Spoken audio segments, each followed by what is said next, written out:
This is the Conrad Alert. Civil defense information will be broadcast at 6:40. West of the Rockies, you're on the air. Hello. Y2K, how can we prepare? Stop a few of their machines and radios. Throw them into darkness for a few hours. We are fighting for our lives. My family must survive. For 5 years, 1,000 gallons of gas, air filtration, water filtration.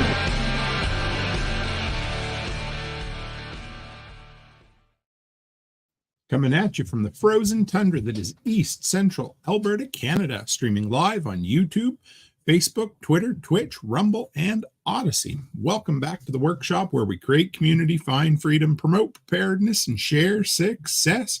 I am Toolman Tim. Today is December the 7th, 2023. This is episode 406 of Workshop Radio.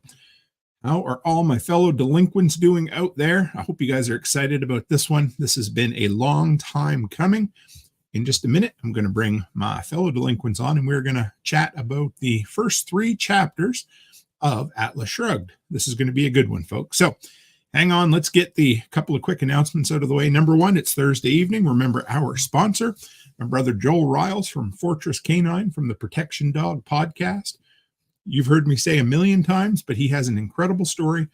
And if you're looking to get kicked in the ass with motivation, reach out, add the Protection Dog podcast to your podcast feed. And what else do we have this week? Really, kind of just a special, it's going to be a Just Tim show tomorrow night. So I figured I'd let you guys know about that. A couple weeks ago, I did a This Week in Prepping episode, and it hit really big. People really, really liked it. So we're going to follow up, and we're going to do another one of those tomorrow night. So hang in there. It'll be 6 p.m. Mountain Time, just like all the other shows. It's going to be a good one. All right. With that, give me a second here. Let's bring on. So far, we've got, hey, Nate, how are you, brother? I'm doing all right. How about you? Not bad at all. And we got Mr. John Palmer driving in the dark tonight. Are you, brother? Yep. Yeah, it's depressing how early it gets dark now. I don't even want to talk about it. I know, but you know what? Me being I guess, I don't know. Maybe I should ask I hope John's not drinking anything, but I got to show everybody what I opened tonight for celebration in the very first episode in our Atlas Shrugged series. This is official unauthorized Self-Reliance Festival mead. And I brought that bottle back from the States with me, and I'm trying it out tonight, so it's not bad. You got anything, Nate? Water. That's good. Same. That's all right. Kids are still up. Water is all I ever drink, hardly anyway. That's all right. No, it's good. So we've been, what did we take? 2 months off, Nate, was it? Yeah, 2 or 3, somewhere around there. Yeah, we finished up what we were working on there. We went through the 1 Second After series and decided it was good. Well, I was on the road for, 37, 38 days. Got to see you guys in person. Yeah. And we decided we'd wait till December to start our, I was going to say John Galt. Yeah, the Atlas Shrugged series this evening. So this has been a while coming because you and I talked, I don't even know when. It's been months ago. Yeah, it had to be probably at least 6 or 8 months ago. Yeah, that we were like, okay, we need to get into this. And I believe you came up with the idea of a special patch, right, Nate? Yeah, patch or something. Yeah, some sort of, we haven't decided exactly what, but basically what we're doing is for any of the folks who follow along with us and read along, it's going to take 10 months, I believe, if I did my math right. Yep. We're going to do 3 chapters a month. And if you follow along with us in that 10 months, if you tell us that you read the entire Atlas Shrugged, whether it's your first or your 30th time, there's going to be a special prize for you at the end. Absolutely. So, I can't wait to see what it looks like. I know we haven't completely designed it yet, but we know where we're heading with it. So there's going to be a special prize. Yep. So I gotta say, I've read the whole thing, but I've listened to the whole thing. I've listened to the first 3 chapters like 6 times now. Because you planned on getting started, or just in preparation for tonight's show? So first, it was for preparation for last month.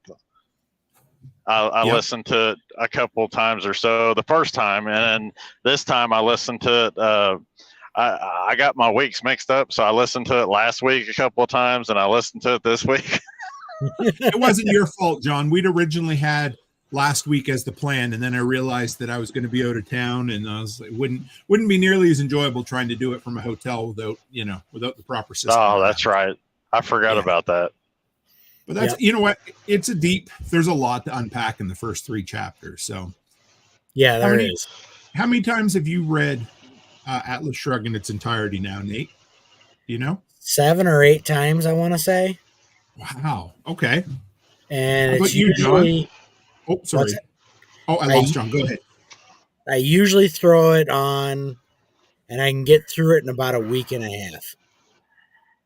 Because it's, I believe, for audio, it's just over 100 hours, isn't it? 60. It's 60. Okay. 67. Hmm. 60. I thought it was like 67. It's like or 65 or something like that. It's like 37 the way I listen to it at 1 3/4 speed. So, well, here, I'll pull it up on my app and I can tell you exactly how long it is. My first reading of it was just a little under a year ago. I think I started maybe around this time last year, maybe January, and worked my way through it. And I listened to it at 1 speed because there was no way I was going to speed it up at all. But this time I popped it up to 1.2. I think I was still okay with 1.2. Okay. And 63 hours is what I have. Okay. Yeah, that makes, and it depends on, I think the version I have has a bit of a longer intro, where the introduction to the story, and then there's a postscript as well. So that could add, it doesn't take much to add 3 or 4 hours to this story for some reason. So no, and I think the one I have gets into a little bit of the background of the characters and the plot, and it's one of those, if you listen to like the first half hour of this, the entire book is going to be spoiled. Yes. Yeah. So, okay. I don't know how we're going to do this. It's going to be tough because people who are reading along, we're going to try to keep our discussion to the first 3 chapters. Are we, Nate? Yes. Okay. So I will do my damnedest to not spoil anything. We'll try to keep it just to those 3 chapters. We'll probably talk about overall themes that the entire book carries, but there's certain mysteries in the book that we definitely won't give away. Right. And we'll do our darndest. And if we do, oh my God, I'm so sorry. So, and reality, the way this book works out, you need to unpack little pieces and remember a lot of little things to get the big things at the end. Yes. Because Ayn Rand does an awesome job of tying the little stuff together, and it becomes big things at the end of the book. Oh, it's a masterclass, guys. It is unreal. I went back and I reread chapter 3, 1 through 3, 2 times for this show, and it blew me out of the water how much is in those 3 chapters that I completely missed. Yeah. Just, we got another guy in the background. Just want to see if he wants to join or if he's just in to listen. So, but so we're going to dive into chapter 1 through 3 here, and just give me 1 second. Yep. All right. So one of the themes that we will see continuously throughout this entire book is a certain 1, 2, 3, 4 word phrase. Hey, who is John Galt? Yeah. The first words in the entire book are those exact words. And I didn't catch that the first time, but that's exactly how how it started. Why don't you share a little bit about your memories of the first time you read it, Nate? I remember going through it going, okay, this is extremely boring. It's extremely long, but once you clear the first couple chapters, the story really picks up and you start to see, holy shit, this is modern day. So, I mean, this book could have been written, 6 months ago and still be relevant. And that's 110%. It blew me out of the water how that happened, or how when you're reading it and you're like, oh my goodness, I did not. It feels like it was written for 2020 audiences, eh? Oh yeah, absolutely. But it was written in the late 40s. I know. And it has this when I read it, have you ever seen the movie Dark City?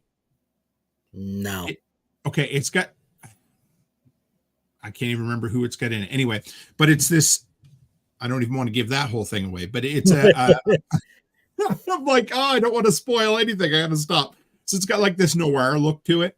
So it's like this science fiction kind of perpetually 1950s, but also a little futuristic. And that's kind of how I picture the world of Atlas Shrugged. It's kind of timeless, but still with kind of a 1950s vibe to it, do you know? Mm-hmm. Yeah, absolutely. And I think the only thing that is missing from this book to make it current day is there's no jets. Right. And 100%. And that's it, because everything is train, it's newspapers and trains. But the fact that, I call myself a Gen Xer, I guess you'd be a millennial, but we still grew up. What's that? Unfortunately. Yeah, whatever. Technically I'm a millennial, but I grew up anyway. It doesn't matter. We've had this discussion, but it still feels modern, like even though it's trains, and it still has this complete timelessness to it. Maybe would that be the right term? Yeah, there's not a whole lot that would change in today's society that would make it seem like this book is written that far back. Right. Before we dive in too much, we got I got to see a new person in here I'd really like to shout out. So we got LH in here, says, I've not read it yet, but I did get a hold of a used copy for $1.50. That's a steal for $1.50. Yes, that is. And I've been wanting to give it a go. So, and then it went on a little bit and wanted to know, are we doing a book club? And yes. So what we have here, we affectionately call it the Post-Apocalyptic Book Club. And once a month we meet. We did the Going Home series, and then we did the 1 Second After, and now we're moving into Atlas Shrugged, which might be a bit of a stretch to call it an apocalyptic book, but I would say maybe not completely. Yes. Dystopian. It definitely counts as dystopian. Yes, that is very true. Thank you. Thank you for justifying it. I appreciate having some justification there. So, and it is, yes, and it's a good companion piece to 1984 as well, which is weird in a way because they kind of deal with different themes, but at the center of them, there's some real similarities. I read 1984 right after finishing Atlas Shrugged, and I was surprised at how much some of Ayn Rand's thoughts and beliefs tied in with 1984 and George Orwell. And George Orwell was polar opposite on the political spectrum. Right. Yeah, rather interesting. I like it. There we go. Rachel Brown says, Dark City had Rufus Sewell, William Hurt, and Kiefer Sutherland, Jennifer Connelly. That's who I was remembering. So in my head, and that's part of it when I haven't seen any of the Atlas Shrugged movies, but the world I picture is kind of like that, almost like a noir. That's where they went wrong with the movies, I think, is they made them modern. Yes. And, is that what they did? Yeah, it was. I mean, who cares about the train industry, passenger train industry in today's world? No one does. But the book lays it out, and it's obviously fundamental to the health of society that the trains are functioning in that world. But they tried to put it in our modern day, and it's like, okay, good for you. Truckers got this. And if they did, and I think that's kind of why I like that noir feel, because it is a bit timeless, even though it has that 1950s vibe. It's just this world that everybody understands, and maybe that would have been more effective if they'd have gone that route. Yeah. And we got a shout out to Jeff and Sandy Stark as well. They're really good friends of mine who have actually been to our place, and they're fellow I'm going to call them Western Canadians because they're from Winnipeg or Manitoba, so they're close enough. And when I met Sandy, she was wearing an Atlas Shrugged shirt. So that was pretty cool. And Jeff said when they first got married, Jeff said he's read it many times. His wife, Sandy, introduced him to Ayn Rand when they were married. So, all right, let's dive in. So I kind of broke down each chapter into, I guess each chapter has 2 or 3 interactions that are kind of central to the plot. And what everybody said was it's really heavy on character introduction. And it kind of is, but at the same time, it's very much it dives right into people living and, living lives. There's none of this going way back and exposition on history of the people. That's in there. But for the most part, it's, hey, let's start watching these people live. The very first interaction in the whole book is Eddie, who, and pardon the vernacular, but he interacts with a bum. That's literally the words in the book. And the guy comes up and asks him for a dime. Whenever you go to the city, Nate, do you ever get propositioned by homeless individuals for money? We don't go to the city, but yes, every time we go, yes. And honestly, go ahead. I see them every day going back and forth to work, mostly to work. By the time I come, I'm getting off work. They're usually huddled down somewhere because it's dark. But on the way into work at 8:30 in the morning, roughly, they're on every street corner. The cardboard signs, everything. They're just everywhere, and it's hard to believe in Tulsa how many that we have. So, go ahead, Nate. I am just west of Chicago. Our shop is 20 miles from the loop, 25 miles, give or take. Okay. In the 3 miles it takes me to go from my shop to the highway, there are at least 6 of them waiting at the corners with signs begging for money.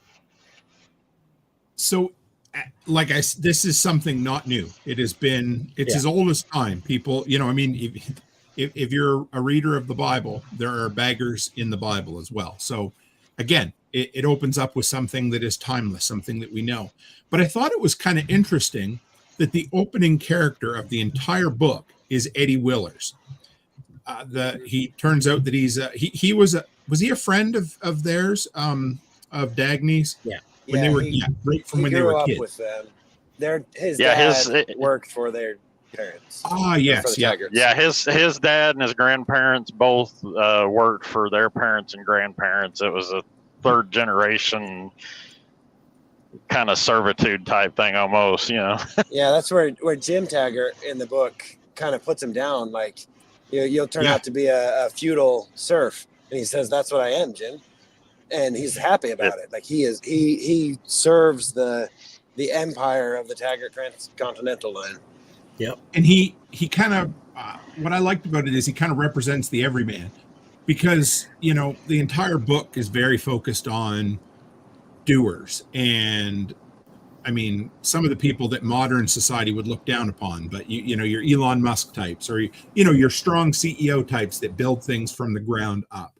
But it opens with Eddie Willers, who is just as happy with his station in life as Jim Reardon or Hank Reardon or Dagny. And it's kind of interesting.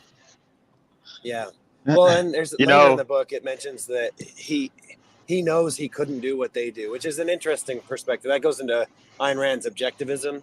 It's kind of like this fixed mindset. But, we'll talk about that at some point, I think. But sure. He's a go-getter. He's got the get-to-itiveness, and he definitely, loves his job. Always wants to do the right thing, is what he says. And the right thing is to do the best you can. And he's a company man. Like he reminds me, I guess, of myself when I worked at Home Hardware for many years. I loved the job. I loved the company. I loved the business, and I enjoyed what I did at the time because that's kind of all I knew before I was an entrepreneur. And it's okay, for him, he's happy in life, and he looks out for the best interests of the company. And I would say Dagny, and maybe not the brother quite as much, but he, more than anything else, he he really looks toward the company as this is my life and I'm okay with that.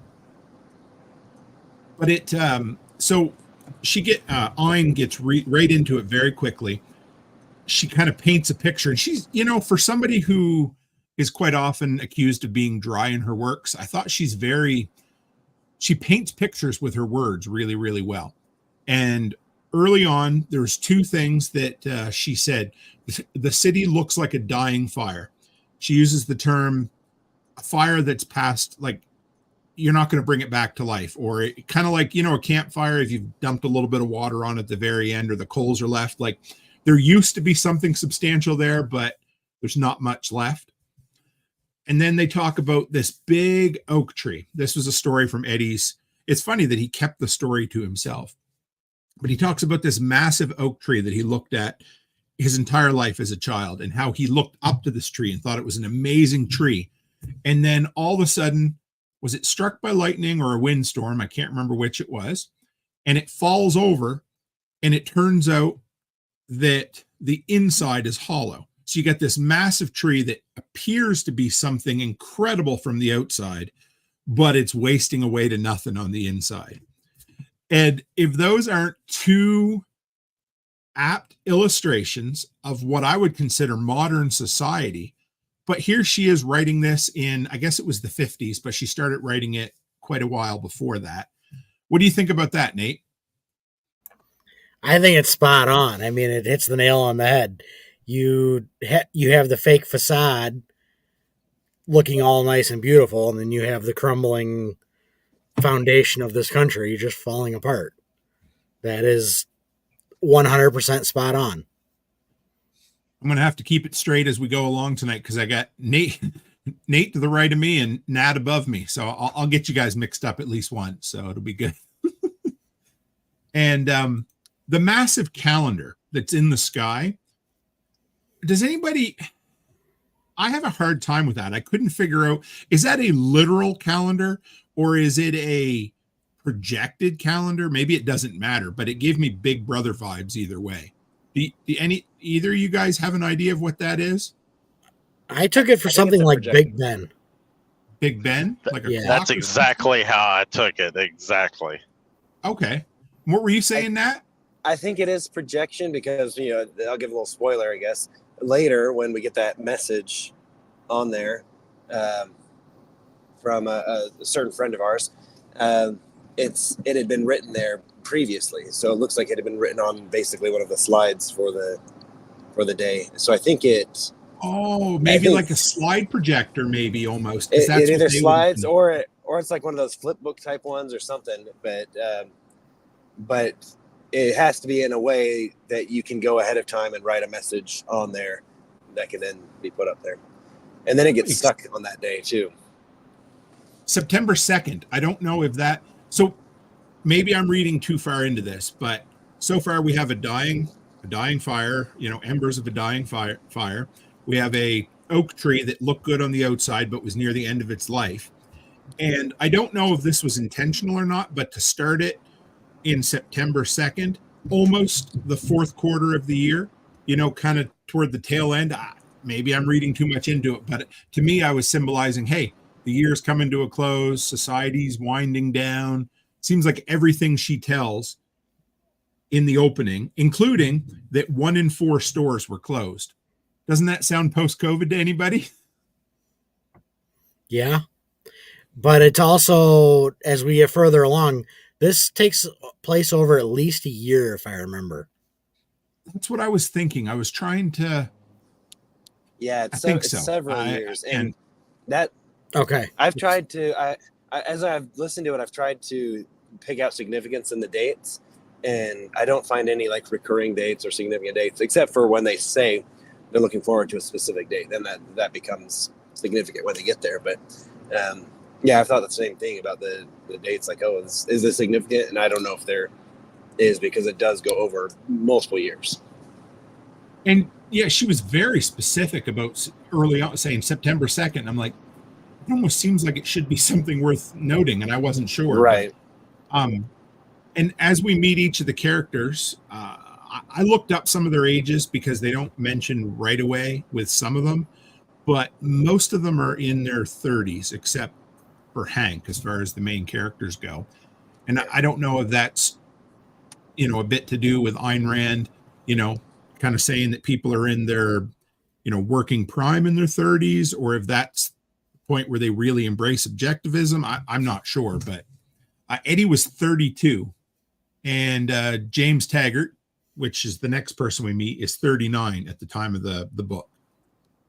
Alice Wyatt, they mentioned, is 33, and then yes, Dagny's like 35, 36, something like that. I don't know. She mentions it later. And then we go on to Hank. Hank is 45, significantly older, but he's also a bit wiser too. He's been at it for a bit. So, all right. So, second interaction we get. So the book opens with Eddie Willers. Is that right? Willers? Yeah. Yep. Yeah. Eddie Willers walking on an empty street, runs into a bum, asks him for a dime. And we find out that sounds like society's kind of crumbling a little bit, spoiler alert. And the next interaction, we cut to Eddie walking into James Taggart, the head, I guess he was the head of Taggart Rail Lines at the time, to let him know CEO, if I remember. CEO? Yeah, that's what and to let him know that the Rio Norte line had yet another wreck. And this, we learned really, really quick that train wrecks are not an uncommon occurrence in this world. Infrastructure's crumbling. Raw materials are almost non-existent.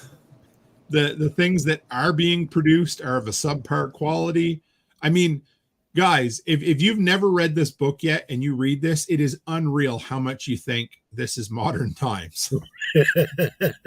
Yeah, is this post-COVID? It just feels, it really does. And I know everybody says their generation is a mess, and I get it. Like, I understand that. But my goodness, to read this, and you just read it, and all I hear is the CNN or Fox News or anything else, Yep. All right. So James is the type of guy who doesn't really want to be bothered.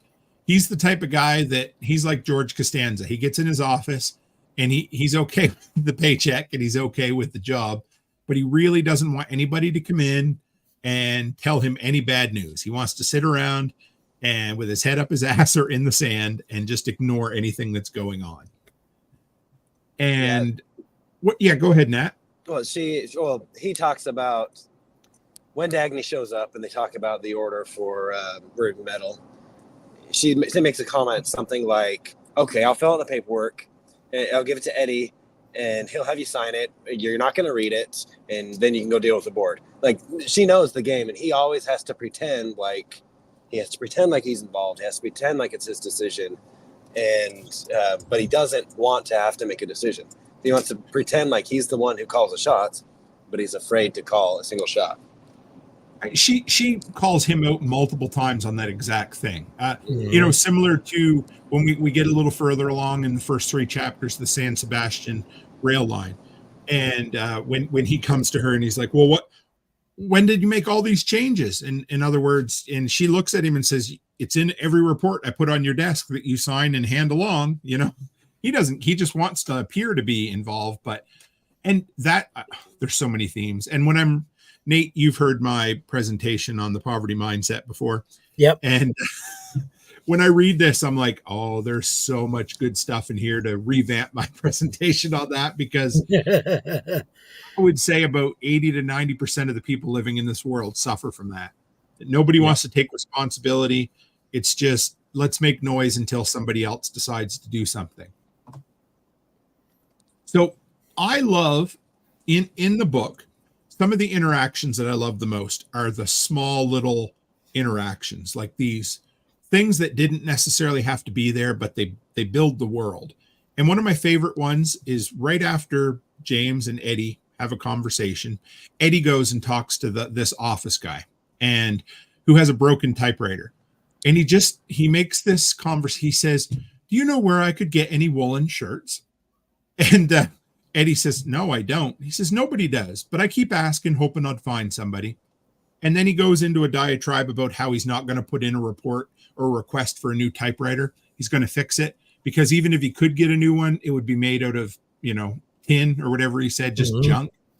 And there's so many of those little interactions that remind me again. And I always picture them like dark and dingy and, again, kind of noir for some reason, like like an old detective story or something like that, and it just adds to the, I don't know, the overall expansiveness of the world, I guess. Yeah, the feeling that Eddie had when he looked at that calendar and he couldn't remember the phrase, and then later in the chapter he remembers because somebody says your days are numbered, and that's the phrase that he thinks of when he sees it. That's the feeling of all of these little interactions, because it shows you this like heaviness that's going on. It's like your days are numbered. Like it kind of shows you the progression of society through these interactions. I mean, you see the big picture, but that's where you see the little pictures is through these little things, and you get to feel like how the regular Joe Schmo feels, even if they never show up again. That's really good. I like that, because I wrote down your days are numbered because that comes back to Eddie. That was the saying again that he was trying to think of in the first interaction with the homeless guy. And now, of course, he can't quite remember why he wanted to remember it. Right. But that's exactly it. There's this existential dread that kind of permeates every interaction. And because people always ask, well, how did you not see the collapse coming? Well, because I was too busy living life. I mean, again, no matter where you land on the religious aspect of things, if you've ever read the Bible, it says, even up until end times, women were having babies and people were marrying, because everybody's always busy living life, even if they know times are really, really bad. And that's kind of what, this dude is. He still needs woolen shirts and he still needs a typewriter. Mm-hmm. Yeah, when we just talk about like preparedness, I get this same kind of mentality. People are like all or nothing. It's like you prepare for the zombie apocalypse or you don't prepare at all. And it's like, well, if you prepare for the zombie apocalypse, then the power goes out. What do? You can't retrofit your oven to burn wood, because the power comes back on 4 hours later. But this whole society collapse things is the same type of things. Like we could see the signs, we could know what's important to prepare for, what to pay attention to, but also I still need to use my oven.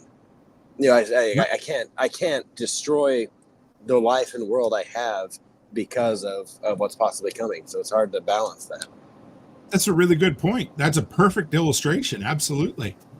Yeah, because you're right. You can't, well, they say can't throw the baby out with the bathwater, but you can't. That's right. You have to live. You've got to be in the midst of living right now. You can't, again, because every one of us, I think, would believe that preparedness should make your life better now. Yeah. And better in case times get tough. And so, by turning your electric stove into a wood burning appliance right now, that doesn't make your life better right now. All right. So next, we talk about the Phoenix Durango just a little bit, guys. And that is kind of a cool story because it reminds me a bit of what's happened on the prairies and North Dakota in particular. But it's a line that a train line for those, for those younger than 30 might not know what a train is. That's okay. But yeah, so they basically talk about a new type of technology, a way to revive old oil wells, which is so crazy because that's really what the fracking renaissance did with existing oil fields, was a way to bring to bring old oil wells back to life. And she's talking about this anyway. So they open up this oil line heading to Colorado called the Phoenix Durango, and it absolutely dominates. It makes tons of money because they decide to extend the rail line to a place where business is supposed to go really, really good. Wyatt Oil is the name of the company anyway. And his name, for those who don't know, is Ellis Wyatt, and he's 33 years old. So again, another mid-30s kind of individual. So what do you think up to this point, Nate?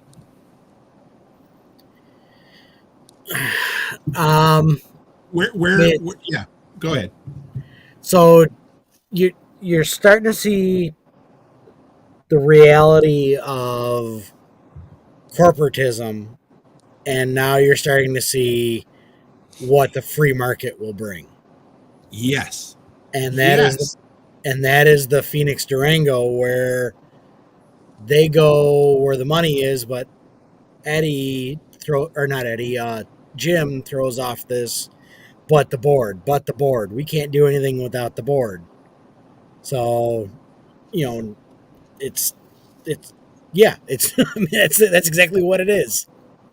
That's really good. I had to write down, and you guys will hear me repeat this 1,000 times, but I wrote down the poverty mindset because I think Jim is the epitome of that. Even though he was born wealthy and basically born into running a company, he's going to run it into the ground.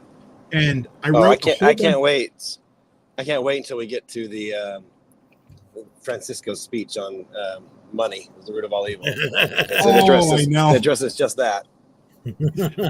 So I wrote down, I think I got 8 or 10 of them, and I just put the phrase with dots after it because it was a recurring theme that everybody's going to see in Atlas Shrugged as we go along is people who dissent or people who don't want to do things continuously throw up objections that they aren't actually looking for a solution to. It's just noise to basically justify why they want to be lazy or not do things. So it's, we can't help it, or just as soon. So we can't help it. We haven't got the steel yet. Just as soon as we get the steel, things will be better. It's no use. We can't get the steel, so why even try? How about other people approve the San Sebastian line? So that's okay. I can't do anything about it because other people did it. Or one of my favorite is at the very end of Jim and Dagny's interaction, he says, I just refuse to consider it. I refuse to consider that the San Sebastian lines are going to be privatized, are going to be, taken over by the Mexican government. He just sits there and says, no, almost like a petulant little child sitting in a corner saying, nope, I'm going to have dessert first, and there's nothing you're going to do about it, Mom. Yeah, that's exactly. Their favorite line. No one can blame us if so-and-so, whatever. These people just, 100%. This whole friggin' part of this book just pisses me off. Yes, and especially Reardon's family. Oh my God, I wanted to choke every one of them. We're going to talk about that in a minute. And oh my God, again, poverty mindset, but we're going to, okay. What else? It's not that simple. That's another one. You always try to simplify it. He says that to Dagny. It's not black and white. It's in the middle. It's not that simple. Why should we help one man when we need to help an entire nation? You're not being practical. Like, which one does he want her to be? Practical or anyway, it just drives me. Again, the 1984 comparisons. In there, they talk about political doublespeak and how they completely change the meaning of words. And that's exactly what happens in this. People just say words. Anyway, I'll get all worked up here, but it reminds me again of so many conversations you see in modern times of people just interacting and fighting over things because neither of them mean what they think they mean. And they're just parroting talking points that they heard on the internet or the news or wherever. Well, you know how you can tell a politician is lying, right? Their mouth's moving. Exactly. So, go ahead, Nat. Yeah, one of the things I think is really interesting about the Phoenix Durango is James is, this petulant child, like you said. He's so angry about this. Is Dan Conway, who runs the Phoenix Durango line, who 10 years prior, or 8 years was running a milk line, down the Southwest or whatever, and now he's doing really great. But he's mad at Dan Conway, but he's also not doing what it takes to make sure his line is profitable. And Dagny says something about how Ellis Wyatt doesn't care who we blame. He just is going to go with whoever's going to provide him cars. But she also recognizes, hey, Dan Conway is our competition, but there's enough there. It's like we can both make tons of money on this line if we just step up. Like we don't have to. We're not We're not fighting against him. There's enough that we can both be successful. But even they know, even if we're not successful, the person who does the best job is going to win.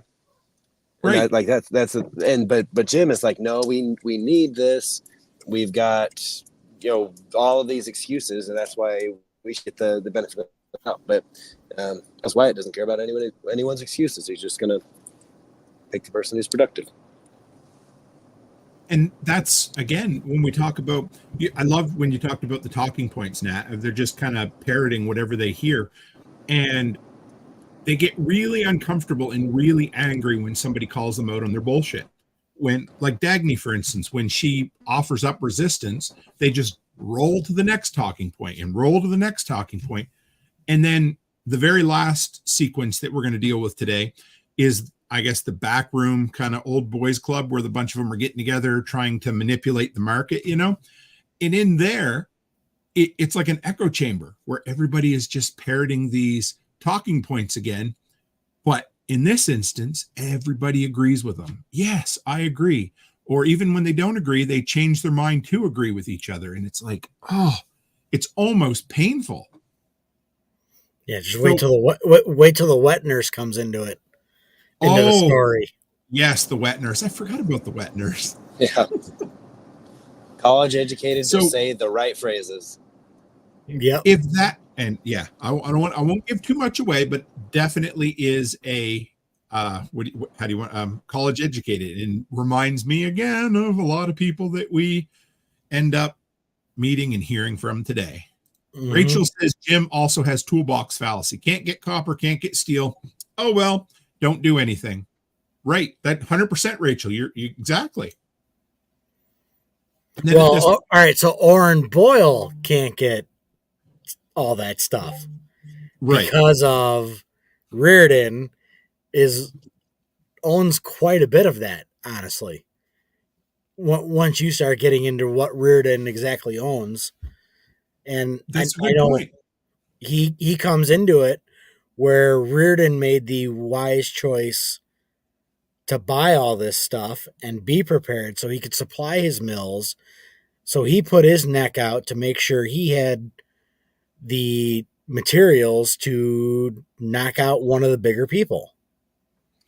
But Nate, that's not fair. One person should never have that much wealth, right? I mean, it's just wrong. Yeah. Must be nice. Must be nice. So at this point, we spend a little bit of time with Dagny Taggart, and another really cool interaction that, again, there's all these little breadcrumbs or mysteries that you're introduced to early on that the first time you read it, it makes no sense. You're like, I don't understand. I love this book because it takes well into the third act before you know what the hell's going on, and it's great. Mm-hmm. So Dagny sees a blonde brakeman, a guy working on the trains.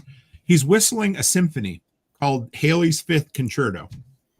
And the thing is, Haley was a well-known composer who only ever did 4 concertos and then disappeared completely. And when she asked the guy, he says, "No, it's Haley's fifth." And she goes, "But he's only done 4." And he goes, "You know what? I must be mistaken. I'm sorry." And just walks off. Like, it is such an unsettling. Is that a good word, Nate? Yeah. Like, it's really weird interaction, isn't it? There's a lot of little breadcrumbs that really mess with your mind in this book, but you don't realize they're breadcrumbs until you get into the third part of the book. Because you don't know what. A few times. Yeah, that too. Yeah, I mean, you really do have to go through this book a couple times to even get it all. Oh man, like I said, I mean, this is only my second time reading it, but I'm doing a deep dive into each of these sections, and I'm just absolutely blown away by how much stuff was knitted into the fabric of the story even early on. Things that you don't even catch the first time through. And I'm sure I'll miss 1,000 things again, but it's fun, Mm-hmm. I don't know how many years it took her to write this book, but it's it's incredible. So next we go. Dagny is on, I believe it's the Comet, which is the high end, the best train that the lines have, Taggart lines have. And she wakes up and realizes the train had stopped. So she goes out, and of course she's in coach, right? She's not in her like a normal car or whatever, or her fancy car. Yes, because she left her car behind. I think. Yeah, didn't have time to have it switched over, so she just got on the fastest train. Right. Or that train broke down, maybe, or something. I don't remember exactly, but the other train was running late, so she didn't want to hold it up by getting her car unhooked and everything to take with her. Okay, that's what it is. So she just jumped on a coach. Rachel says, "Stop lying, Tim. You don't read. You do Audible like me." Yes. So I would say in today's modern world, the term read has now adopted listen to as well, because I think I don't know, maybe not most, but I would say a lot of people. So yes, anyhow. So Dagny, she goes out and she wakes up, doesn't realize they've been sitting there for an hour because of a red light, which whatever. I mean, I get it. You have to be safe, blah, blah, blah. And she goes out there and she's like, well, what's wrong? The light's red. How long's it been? Oh, an hour. And they're looking at her like, who is this woman out here questioning us? And why would she be doing this? Who's the Karen on the train? Right. But he does mention that the guy, the conductor mentions that she has an air of confidence about her. Not a fake confidence, but an air of she's used to giving orders, or she's used to managing people. And there Chris Dixon says only following orders. And that's what it comes down to in this book, is an overarching theme is no one will ever make a decision. They always want someone else to tell them what to do. And it all comes down to responsibility, because they don't ever want to be responsible for anything that ever happens. So Dagny goes out and she says, we've been sitting here an hour. Nothing's happened. It's a faulty red light. You need to continue.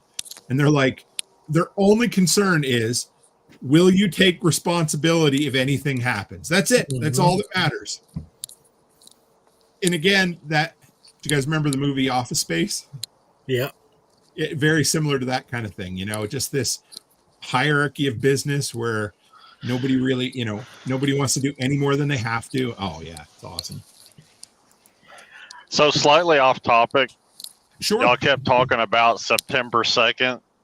Yes. That was the day that that 1946 was when she began the first draft of this novel, by the way. Is that where that? Oh, okay. 1946. So it did start. Yeah. Yeah, it was released in 57 or something. Yeah, 57. And so I was close. She did start writing it in the 40s. yeah, September 2nd, 1946. But that's probably why that date got emphasized in the book. But that makes sense. All right. So from here, we go on to make sure I got the right section here. I'm going to drop off here, gentlemen. Okay. Thanks for dropping in, Nat. It was good to have you, brother. Catch you next time. Right. Bye. Catch you later, Nat. I miscalled him Nate for so long. It was awful. now I was just going to say, at least you're not calling him Nate anymore. So true. Dixon wants to know who the white dot is at the bottom. That's John Palmer, who's down there. The way the screen's set, I don't know. The screen's all. Oh, we can go back to this one now. There we go. With 4, I got to set that up manually. So, all right. So we have the next interaction of consequence is Hank Reardon. And they spend some time talking about Reardon Metals and his foundry and how he has spent the last 10 years of his life absolutely and not as a prisoner. I mean, this was all self-inflicted or personal drive, but he wanted to develop a new type of alloy or a new type of metal. So he spent 10 years drawing things out, ripping them up, and starting over, probably to the detriment of his home life, which I understand where the story comes from. But he had this conviction that he could make, I guess it's basically a steel alloy, is it, Nate? Mm-hmm. Like something, it's as strong as steel, but lighter than the lowest grade of steel on the market. And it almost sounds like a carbon, or to me kind of like a stainless steel, but it's somehow lighter, and I don't know how. Right. There's a lot of technology in this book that is all you can really say is I don't know how, right? Yeah. Well, there is one part of technology that is currently being made. I know where we're going with that, and we'll talk about it when we get there. Yep. So I got to say one thing. I got a little bit. It was almost a little bit confusing because it goes from her talking to her brother about ordering the steel, and then saying she was going to see Hank tonight in that scene, and then it jumps to the scene where with Hank and going through his story, going and then him going home and everything, and it kind of leads me to believe that's got to be a later date because he's starting to pour it, but she had just ordered it the day before, and since it doesn't have her meeting with him that day, it almost like jumps a few days. It seems like in. I did notice that it jumped, or maybe not jumped, but she mentioned she had just seen him, but there was really no narrative in the story of her actually meeting with him. So I guess she just yeah. But she was gonna go see him, but it never said it never put that in there where she went to go see him. So right. But the one thing I will say though is Ayn Rand doesn't talk about the same thing twice. Mm-hmm. Very true. Yes. And that's impressive for what did we say? 60, how many hour book? 65, 62 hour book? 63-hour book. Yeah. So there is literally, I think she sets it up where it's a bunch of little mini stories, but she doesn't go back and revisit something unless she absolutely has to. I appreciate not that many. Yeah, you're right. Because there's so often in stories, they go back and rehash things, and you're like, I've already heard this. She never once, in all of the book, she never once treats the reader like they're dumb. Right. You know, she expects her readers to be intelligent, and she's like, hey, here's the world, embrace it. If you got to read it 5 times, I'm good with that. And that was her attitude. If you ever go back, if anybody wants to see, there's a ton of footage of her on YouTube. And she came from communist Russia and embraced the American dream and seen some of the socialists. And anyway, she's just an incredible lady. And she has a lot more writing that I haven't even read yet. But I want to quickly touch on this because I think we're about halfway through the notes so far. But there was a guy named Kellogg, and he was the person that Dagny wanted to put in charge of that certain region. She comes back to talk to him, and at the same time she wants to talk to him, he comes in and inexplicably gives his notice and won't give reason for it other than I'm leaving. And it blows her out of the water, and it's another breadcrumb. And I just wanted to touch on it so you guys start to get this feeling of where all these mysterious things happen. But he's exceptional at his job. He's making good money. She basically offers him a blank check, and she says, where are you going? I don't know. Nowhere. I'm not sure. And yeah, it's crazy. He's going to start his own cereal company. Yeah, maybe he does. Okay, so we meet 3 more characters here in a minute. So, 4 actually, but Hank Reardon, the gentleman who owns Reardon Metals, and he's walking home with a chain in his pocket, like a really nice bracelet that was made from Reardon metal. And he goes home to his house, and we meet 3 new characters: Lillian, his wife; Philip, his useless brother. Sorry, I had to put that anyway. His useless brother, and Paul Larkin, an old friend who dropped by, who's kind of a harbinger of doom or something. So, and his mom is there too. Oh my goodness! His mom. Oh man! There's some stuff in this book that anyway remind me of some family interactions I had as a kid, and it's awful. So, go ahead, Nate. Talk about the family a little bit.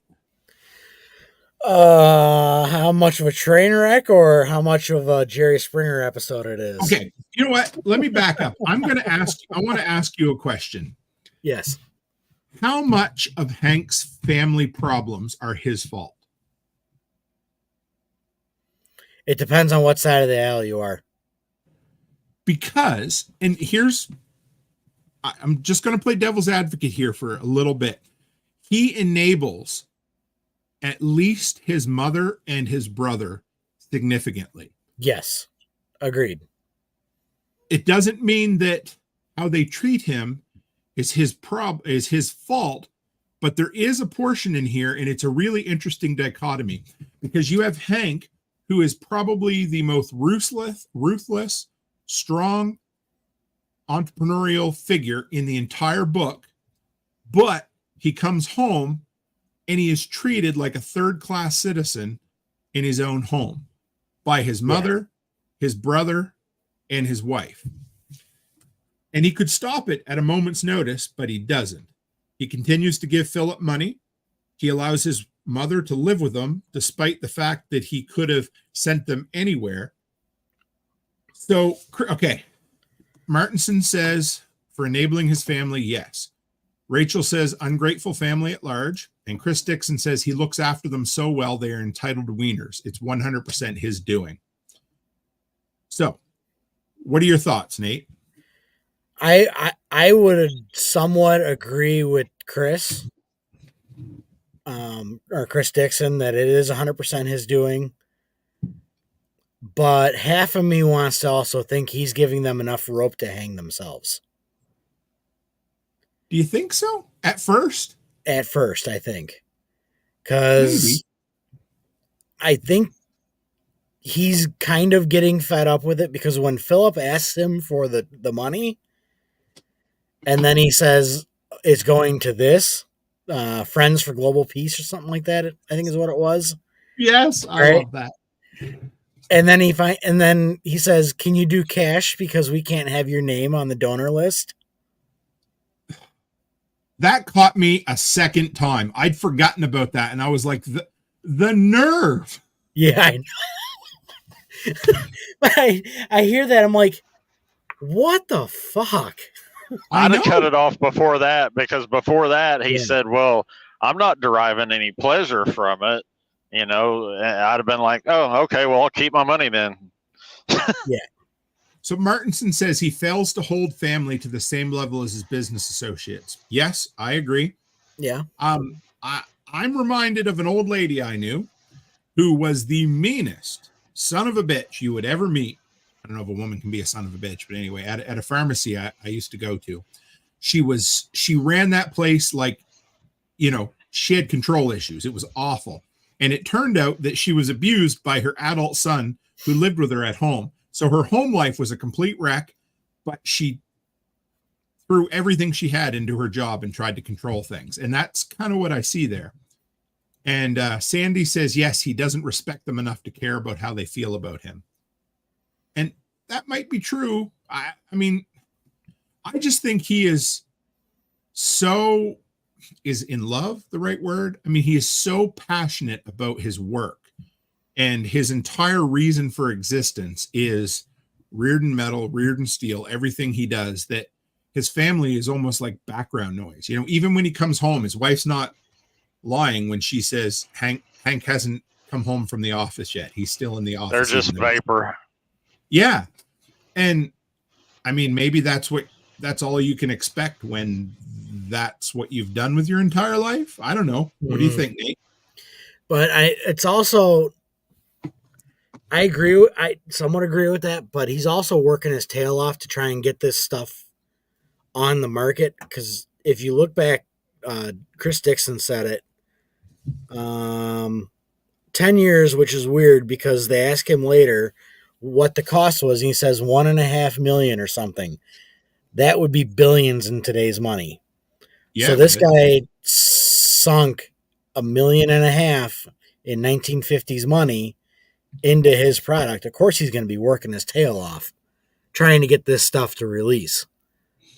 So Chris Dixon says he's a classic workaholic. All he has to offer is money, and that's all they truly expect from him. Mm-hmm. And that is a portion, and this is where, and I like to touch on this because this is where Ayn Rand's view or her personal idea of objectivism becomes, people fight against it at times because they say it doesn't leave any room for human interaction, for love. That's not what she said, but that's how it's interpreted a lot. Mm-hmm. And I years ago, I had that same problem where I was a workaholic, always, doing what I can, but I had to because we needed the money. Right. That's what it came down to, is either work my ass off or be broke. So so what year did we say the book was released? 1957? 57. 1957. Okay. So 1.5 million in 1957. According to this is 15, almost 16 million today. So it's over 10 times as much, which is probably, but that's just inflation. Where, everything costs more beyond that as well. Just the fact that things are so wasted. But yeah, that's insane. You imagine the money he spent. Oh yeah. Sue Me. Hello, Sue Me. This is good to see you. It says if he was a classic workaholic, why did he connect so strongly with Dagny? Because she's a workaholic. Right. I think that's part of it for sure. But I also think, and I don't want to go too far down the road because I don't want to spoil anything we aren't covering in the first 3 chapters, but I think he was just a genuinely unhappy man as far as his home life goes. And I think he was looking for something. And I think he didn't have it with his wife. He didn't have it with his brother. And he certainly didn't have it with his mother. And all I can tell you is all 3 of them, that old bitch would have been kicked out on her ass so quick. There ain't no way I'd be coming home to that. But anyway, maybe that's easy for me to say, but oh my goodness, to me, she's the meanest of the bunch. Agreed. Yeah. And anyway, there was a family member who passed away recently and loved them to death and thought the world of me. But that there was a lot of that I saw in extended family relationships, and it sucks, man, I tell you. And that's okay, Sumi. Sumi says, didn't realize it's only first 3 chapters. No big deal. I should have made that. I should put that anyway, but yeah, we're just working our way through. And yes, Rachel says they both hyper-focus on their goals. But hyper-focus, that is a tenet of objectivism, because Ayn Rand talks about it in some of the lectures I've listened to, where she says anybody, when they find their purpose in life, that's, I don't know how to word it properly, but when a person finds their focus, that's their passion, and they are going to hyper focus on whatever it is. And for some people that could be building a library, or that could be, writing the 5th concerto, or whatever it happens to be, and yeah, that's part of her belief system. And yes, they all were leeches, weren't they? So one more thing to throw out here. Hank brings that bracelet home and hands it to his wife, and she holds it up by 2 fingers and says, basically, what an ugly little trinket. And that absolutely broke my heart. I felt so bad for Hank. I was like, I knew the dude, no matter what, even, a good wife or a good husband, it's just like when you talk to your wife, or your wife talks to you about their interests. You might not be completely interested in something, but damn it, you better fake it. You better sit there and just at least be interested, like, oh my God, that is, man, if you ever want to know you should be divorced, that's it right there. When you hand your wife something that means everything in the world to you and she sneezes on it or throws it. Oh yeah. And that goes both ways. I'm not just saying that about women. It's yeah. And you get into his family. She calls it pot metal because this stuff is made out of, you can make pots and pans out of this stuff. Right. And his mom is like, well, why didn't you give her a diamond? A beautiful golden diamond, bracelet. It's like, what the fuck is wrong with you? No matter what he did, it was never good enough for his mother. And his wife had her mind made up for him. I mean, when you look at it, I would say of the ones we've been introduced to so far, Dagny and Hank would be the protagonists of the story. Mm-hmm. They're both deeply flawed individuals, but that's okay. Like that's another thing that Ayn Rand talks about is nobody's perfect, but the people that succeed are the ones who hyper focus on their passions and do that to the kind of putting everyone else off to the side. And it's kind of interesting. And Sumi says you can be supportive even if it's not your thing. Exactly. And Rachel says the wife was a bitch about the bracelet. Yes, she was. I would say even more than being a bitch, it was just one of the lowest, dirtiest things you could do to a person, I think. But okay, last interaction of chapter 3, real quick. The old friend Paul shows up on the train, and I wrote down he's a harbinger of doom. Basically, he's there to whisper in Hank's ear and say, hey, you might want to pay attention to what's going on in Washington because I think they're going to screw you. And then they talk about the importance of having a lobbyist, which is kind of interesting. And yeah, so any thoughts on that at all, Nate or John? Yeah, he's got a shitty friend right there that should have done more. He should have been more blunt.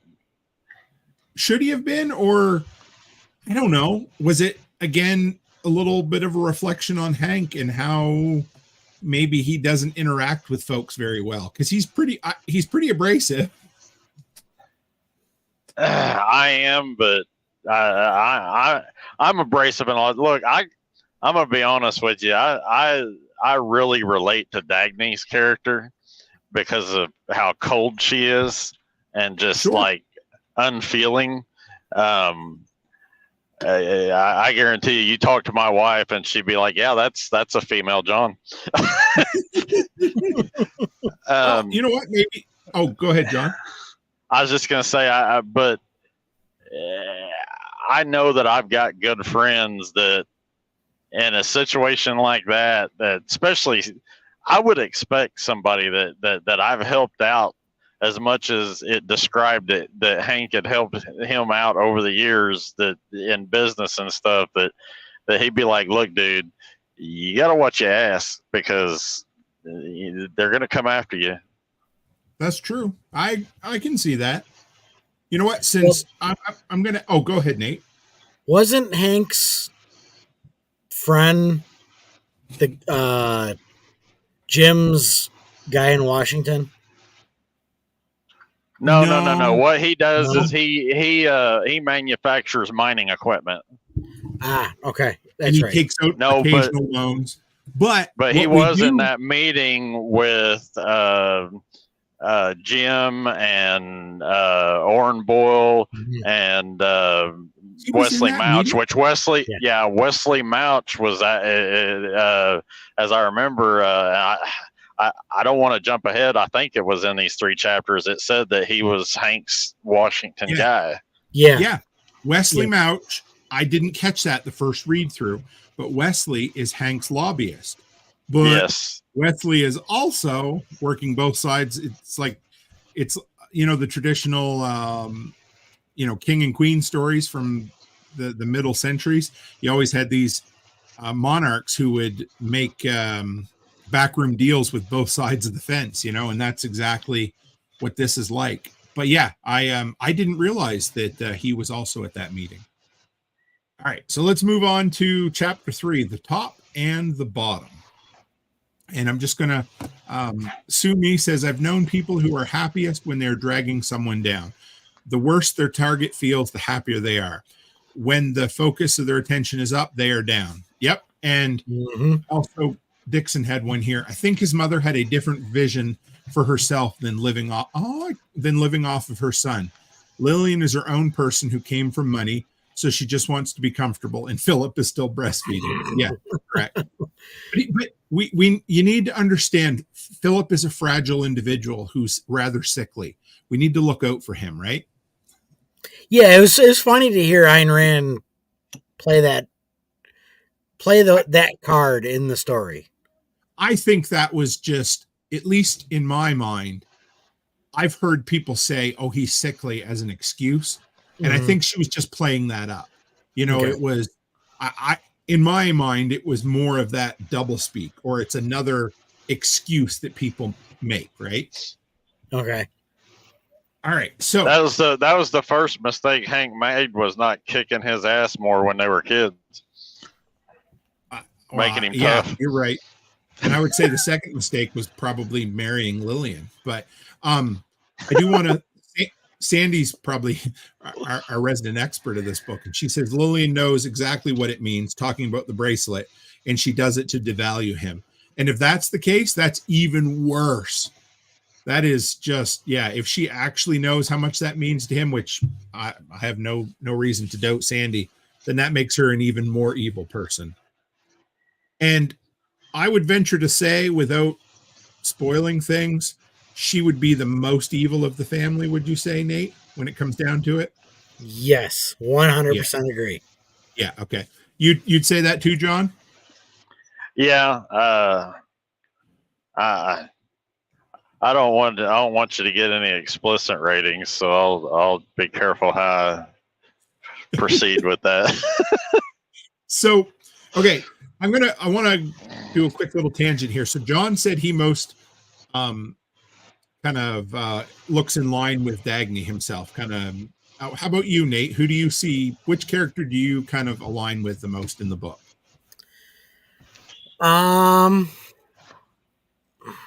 Some days Dagny, some days Reardon. Yeah. It really depends on how my mood is. I kind of go back and forth between the two.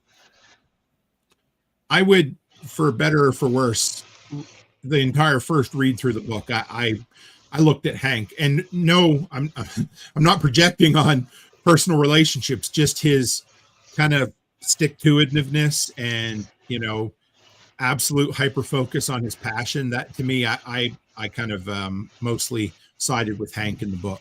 Right. And out of all of it, Hank spent 10 years building a brand. Right. And out of reality, you have spent 10 years building a brand. Well, that's true. That's fair. I appreciate that. Thank you. Yeah. I can definitely see how you both relate. Yes. Yeah. Oh, Martinson said, oh, that's a good one. Francisco. I'm not a playboy. Yeah. I ain't no washed up playboy. No. Anyway, yeah, no, that's I like that. That's good. And what I don't think we don't really touch on Francisco in the first 3 chapters, do we? No. That shows how much happens in these books. So, clandestine meeting, that's what I wrote down. 60 stories above ground level in a dark bar. Again, this entire, for whatever, kind of a detective noir story, whatever I picture this, back corner of some sort of mafia type restaurant / bar. Turns out it's the middle of the day, but it's pitch black. And of course, all I see is cigarette smoke everywhere. Mm-hmm. And these guys sitting around bitching about the world.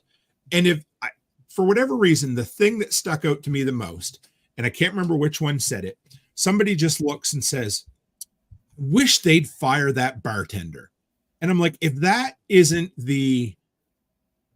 doesn't define not the poverty mindset, but the bad kind of rich, people who are so full of themselves, because that's what they do. They just sit around and bitch about this person or that. And yeah, she just throws it in there as a throwaway line. And that one got me for whatever reason.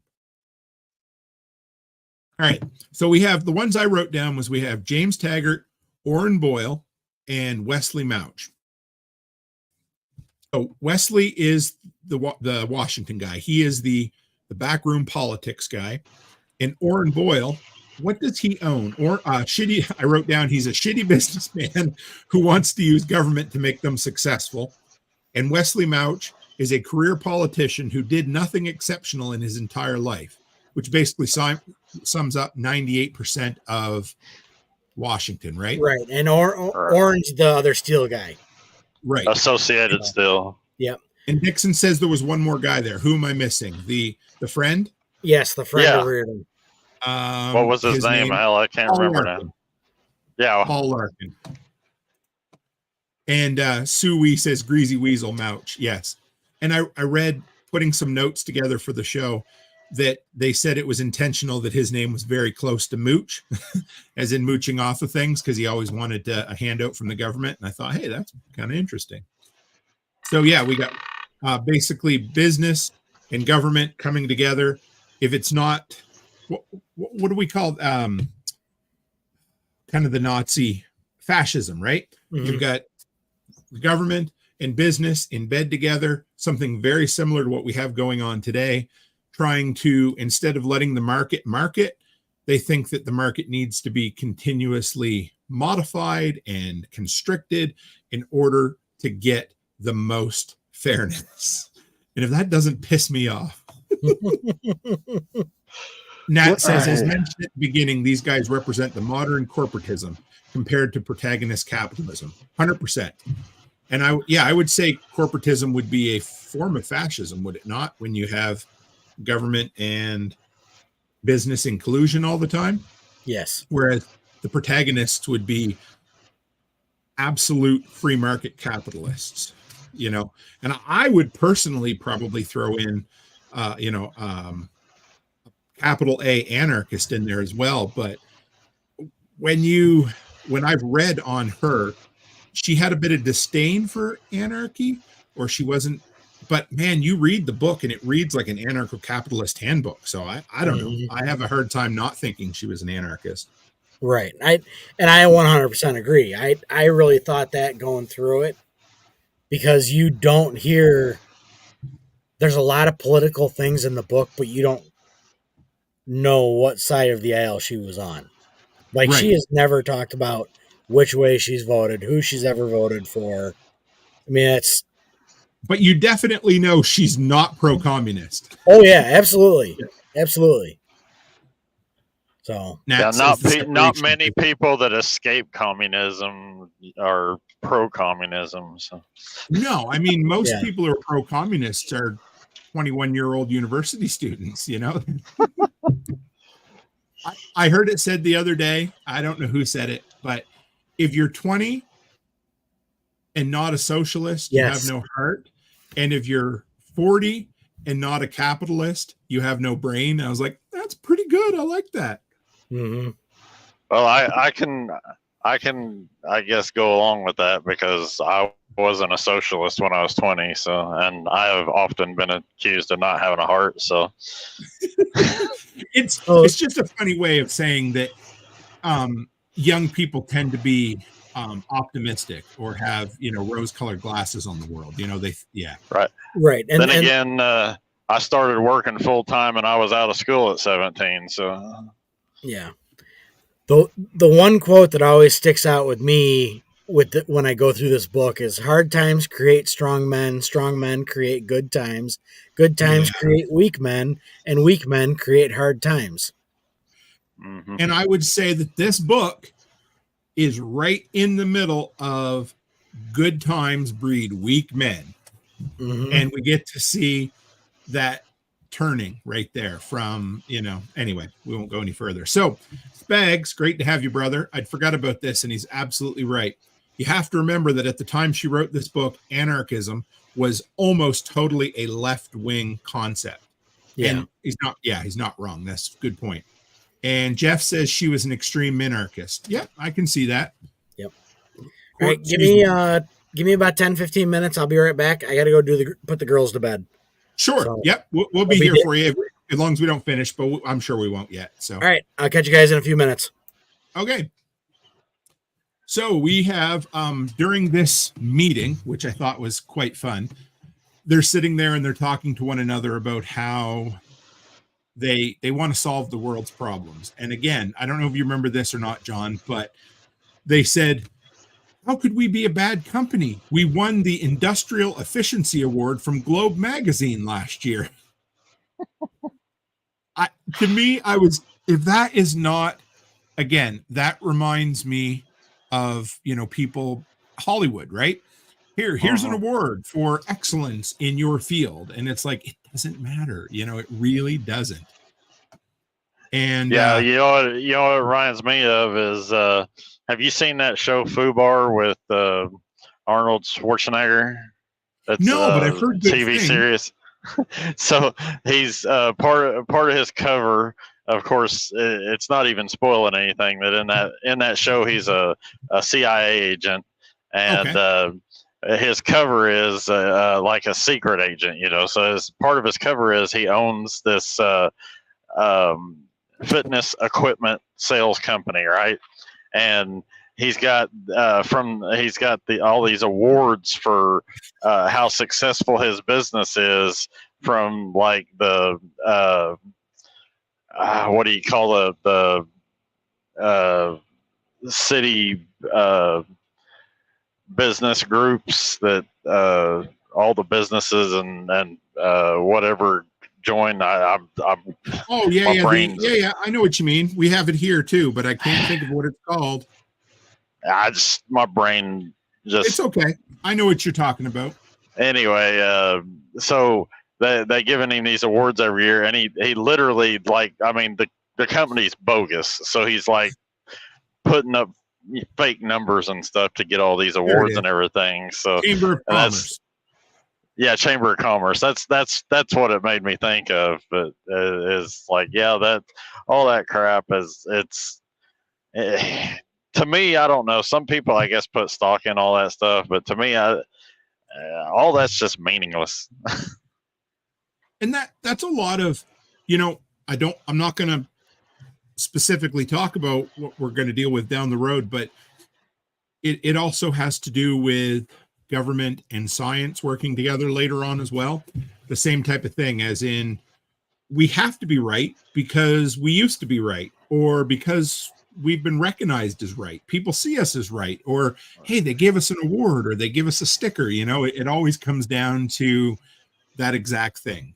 Look at our accolades. We have so many accolades, you know, or I have so many letters after my name. I have, you know, masters of this and PhD of that. So of course I must be right. I can't not be right. So therefore anything I come up with has to be the right answer. And it's such an awful way to think of things. So they talk a fair bit about the San Sebastian line. And this is if this doesn't have, I don't know, government, I don't want to say conspiracy, but I guess kind of. It's like the backwater deals of I'll scratch your back, you scratch mine, and we'll all get filthy rich while we do it. And it's kind of funny how they're sitting there and they're talking, and all of a sudden, I think it was Wesley Mouch. He said, "Hey, I was down there checking out your Mexican line. What in the world are you doing only running a train every 2 days, and it's a wood-fired train?" That was Orrin Boyle, I think, that was down there. Orrin Boyle. Okay.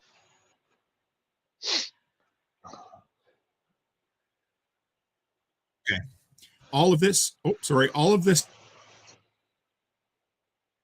stuff was on him every single day from Dagny, and he just completely ignored them. What do you think about that Mexican line, John?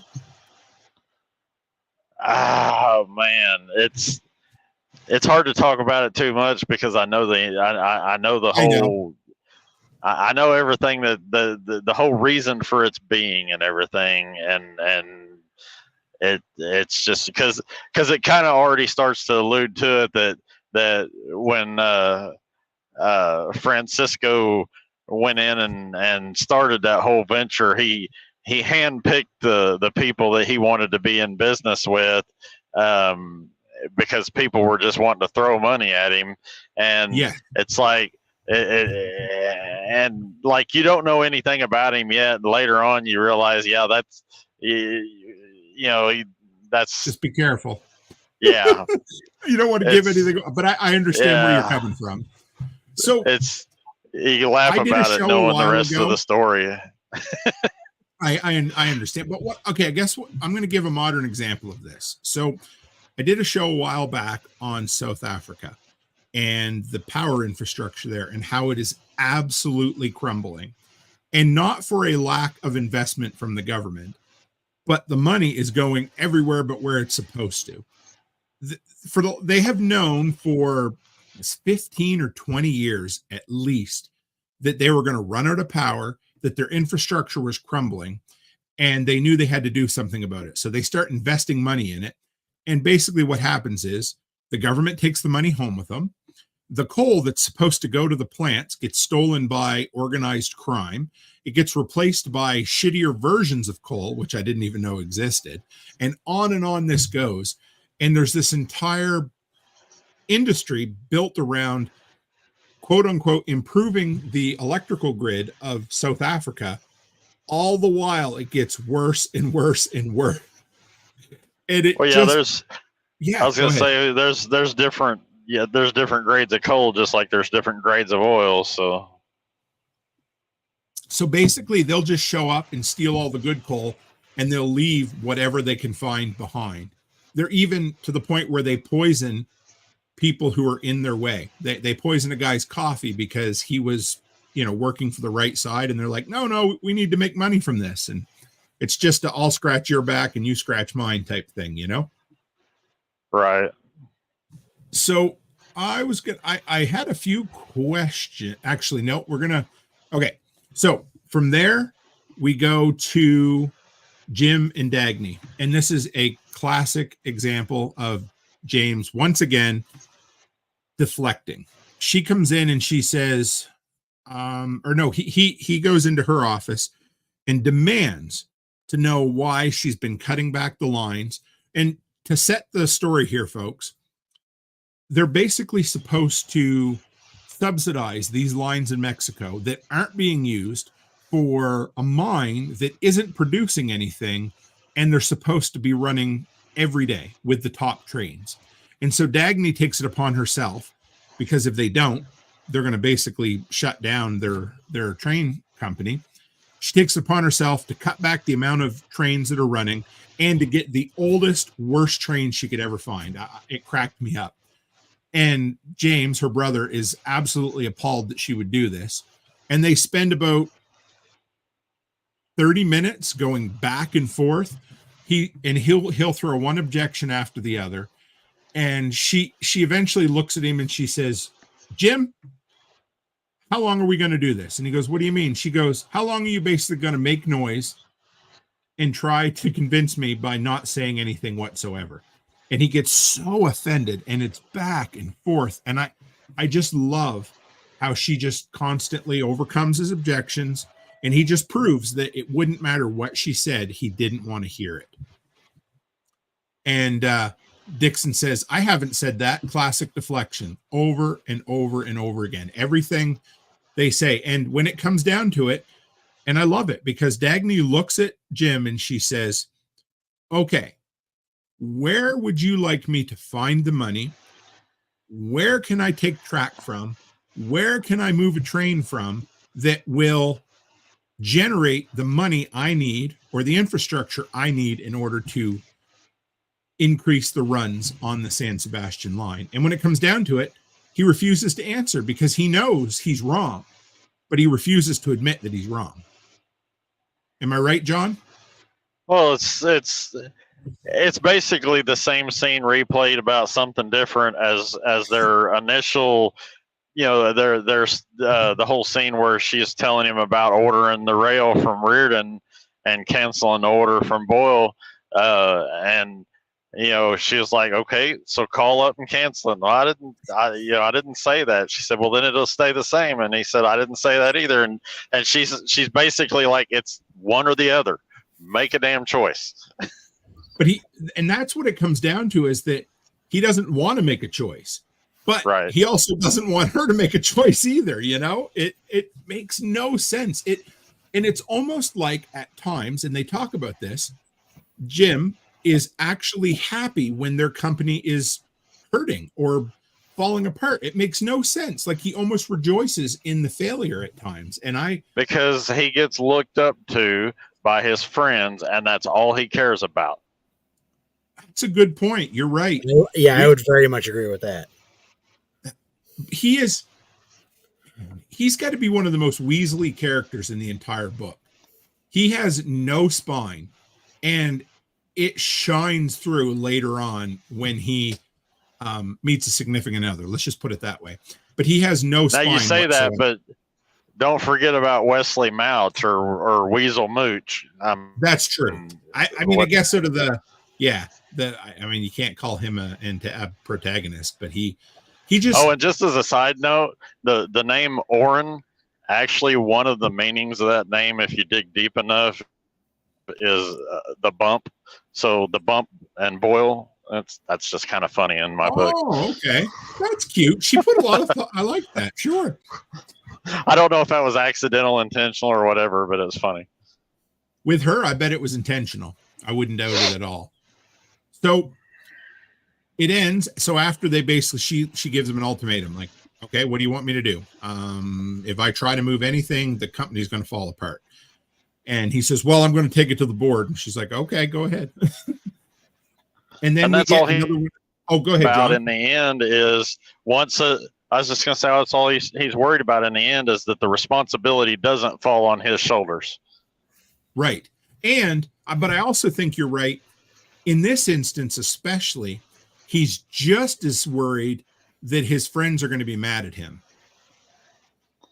Yeah, they're going to look down on him like, what are you doing? I mean, yes. So Nat says one of the downsides of this book is that all the bad guys are basically the same person and all the good guys are basically the same person. Yes, you're not wrong. It's because, and after my first read of this, it's almost like a narrative philosophy textbook in a sense. It's almost like she took a narrative structure and kind of put it on top of her philosophy. And I'm okay with that. You know, that's very similar to, I guess maybe that's why I like, or maybe why I see the similarities, but Animal Farm, if you guys have ever read Animal Farm, Same thing. It's very much a narrative structure thrown on top of a philosophy. And I'm okay with that. I enjoy it. And Sumi says he's looked up to as a shining social justice warrior, and that's the accolade that he values. So it matters not if the company dies, as long as he's admired for his social achievements. Very good point, Sue. That's right. Because that is, to him, social stature is where it's at. Always. You know, that's what right there. Martinson says his personal social standing is foremost in his mind. Yep. Good point.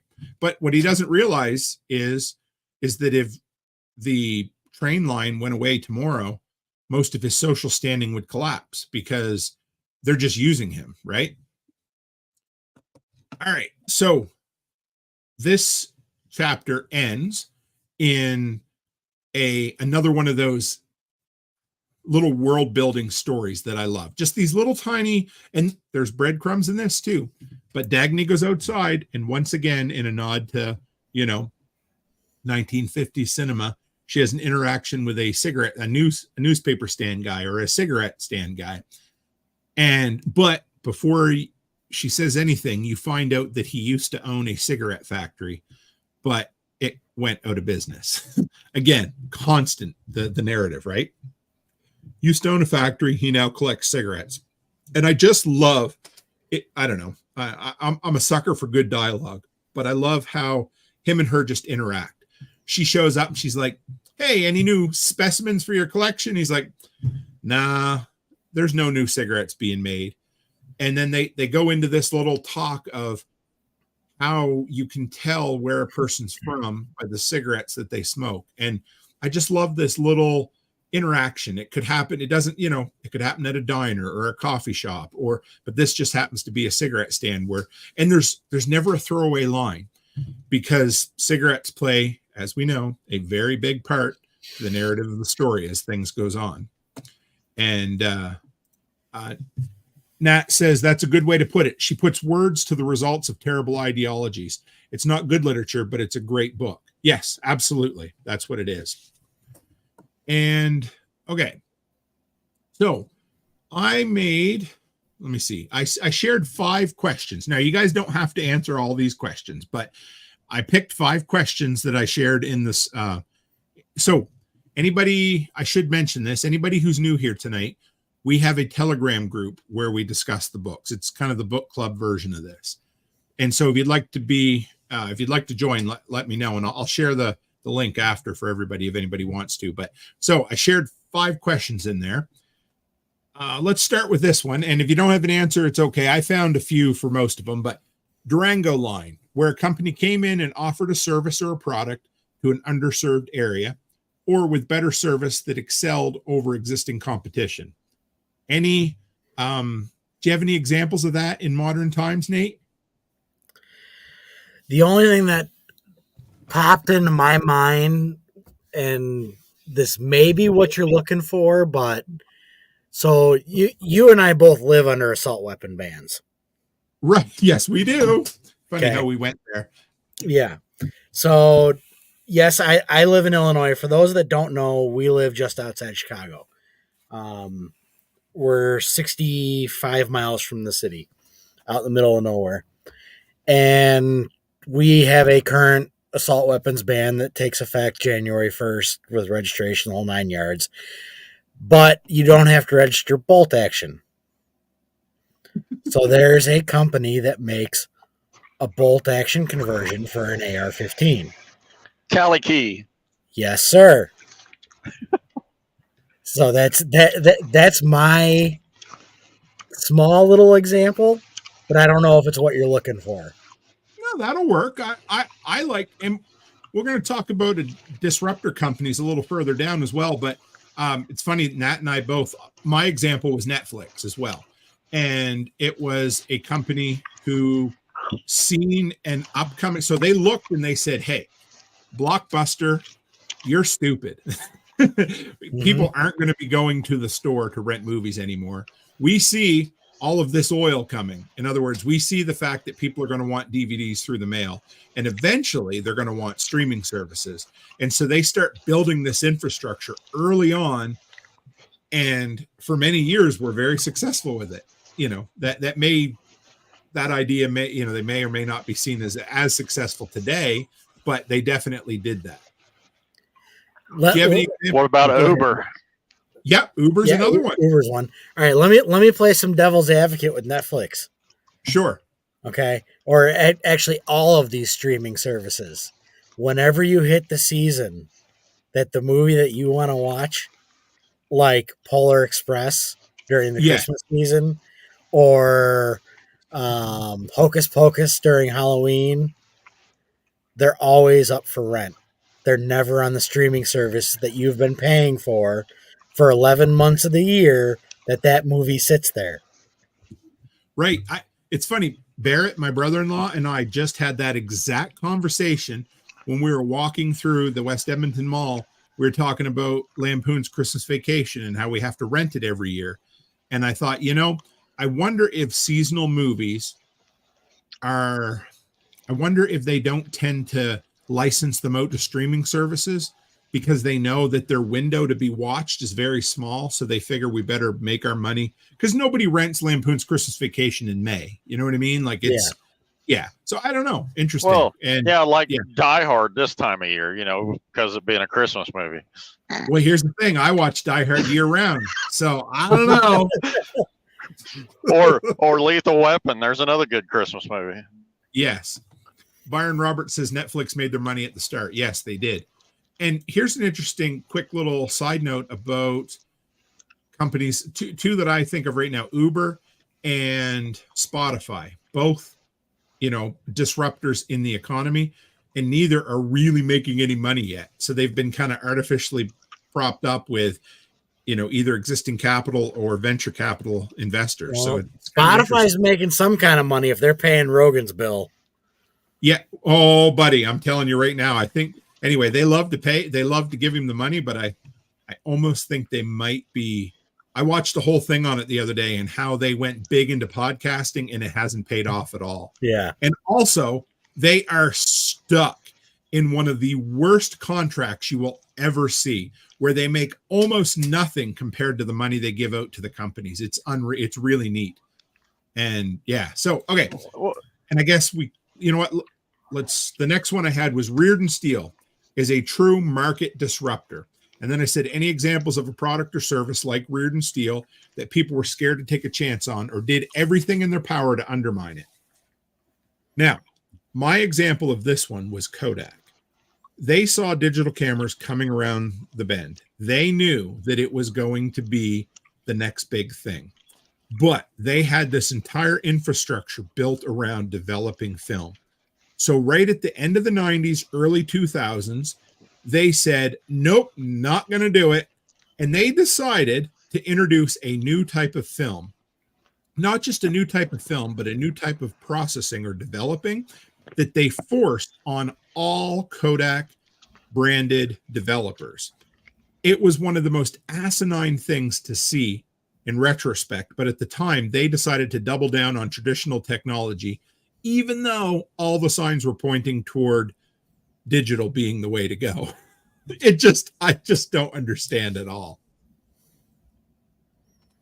That was going to be mine right there. Was Kodak or Bitcoin? No, Bitcoin. Yep, absolutely. And it is. Bitcoin is a true market disruptor. And I would almost say that Lightning on top of that is even more so. I love Lightning has solved all the problems that Bitcoin created or had, I think, anyway. I love it. I mean, Lightning for me is one of the best ways to send money across the border without needing to worry about it. All right, next. Can you think of any examples of a modern day equivalent to Dagny Taggart, a female leader, CEO in a predominantly male field? Anybody have an example of that? Don't steal my example, because I have a really good one. I'm going to go out on a limb and say this one. There's a lot of female CEOs, but they're not really doing a very good job. That's okay. You can say that. I mean, you're going to have to sleep on the couch tonight, but it's fine. No. GM being the main one, General Motors. Are they being run by a lady? Yes. Huh. Yep. Did not know that. There's 30 companies in the United States that are the Fortune 500 that are run by females. The top is GM. Man, GM's in some trouble. All right, I thought of Ivanka Trump myself. Sure. Yeah. Here's the one I'm going to say, and everybody's going to be like, oh, I never thought of that. But this person just won Time Magazine's Person of the Year. He used to be known as Man of the Year. Anybody know who just won it? Yes, Taylor Swift. Yes. Lover or hater. I was thinking of her too, yeah. That woman is an absolute beast when it comes to marketing. And she is a free market capitalist. No matter, anyway, my girls love her. She is a smart, she is one smart young billionaire. She sure is. And I also think that she's a lot more cutthroat than she lets on. And I appreciate that about her. Because when you look at when they sold her masters and she went back and decided, fuck yeah, I'm going to re-record them myself. And I'm going to make a metric shit ton of money while I do it. Who else has the balls to do that? I mean, you look at somebody like, was it Keisha or Kesha? She was fighting against her record label trying to get released from it. And she tried to fight and they completely destroyed her. So yeah, anyway, Taylor Swift, I'd say, would be a good example of that. If Charlotte wasn't she a billionaire by the time she was like 25 or something like that? No, she just hit billionaire status this year and she's 30. Oh, did she? 33, 34, something like that. So, yep. Still, good point she's there, guys. amazing. I never thought about Oprah.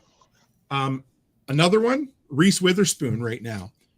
I believe she's a billionaire right at the moment. And she did all of it off the back of a book club. She runs a book club similar to Oprah. When she takes a book on to run in her book club, part of the deal is that she gets the majority of the movie rights for these books. And she has optioned a few of these books into fairly successful films and has made a boatload of money that way as well. So there's some out there. I think it's kind of cool. People are like, yeah, you shouldn't be surprised. Anyway. So this one should be fun. Can anyone find a modern day, or anybody want to cite a modern day example of the San Sebastian line?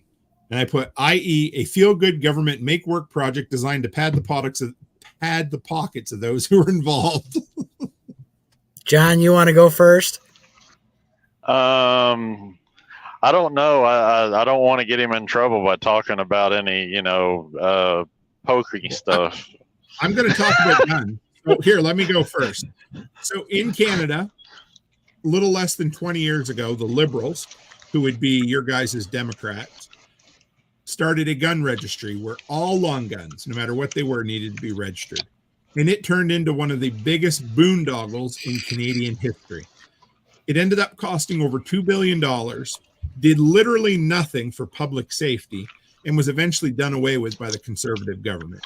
So for me, I would say that's a perfect example of a feel-good, do-nothing government waste of money.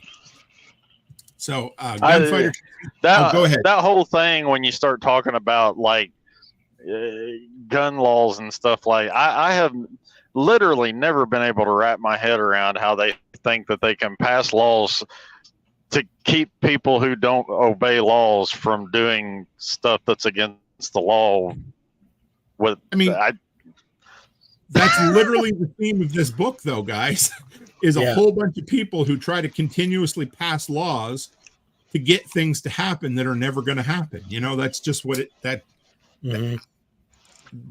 is the socialist communist mindset. Look, Martinson has been 1 second behind me all night. Martinson literally says communism at its best. All right. So before we go too far into this, I have two things. Okay. So I'm glad you took the guns, because then I can take something else. Solar farms. Tim, you drove through a couple coming to my house. Yep. And anybody who puts solar on their house without a battery backup. Oh, yes. That is a, yeah, you're That's right. padding somebody's pocket, and it ain't doing shit. No. And most people are paying for that for 30 years. It's more like a lease than, there is some, I got to do a show. Maybe I should have Sean Mills on about those solar scams, because they're prevalent. He just talked about that in his podcast today on some of the things that California is doing that is absolutely ruining the solar market out there. Mm-hmm. Huh. Interesting. Yeah. Maybe I'll have to put him on then. And a lot of states don't allow you to have a battery bank with that setup. Man, can I say it's nice to live in Freedom Homa over here? I mean, absolutely it is. Yeah. Why do you think we bought land in Tennessee? I won't lie. I mean, yeah. So Nat, that is such a perfect example. And depending on how far down the rabbit hole you want to go into conspiracies. Anyway, Halliburton, KBR, and all the crap they did overseas, like charge the government $90 per bag of laundry washed. There are some people out there, I wouldn't necessarily be one of them, but there are people out there who claim that some of those overseas wars were fought literally because Halliburton wanted to make money. I'm not saying that's the case. I'm just saying I've heard it. I am pretty sure that is. So that is the preface of 1984. Who are we going to fight now? Right. Absolutely.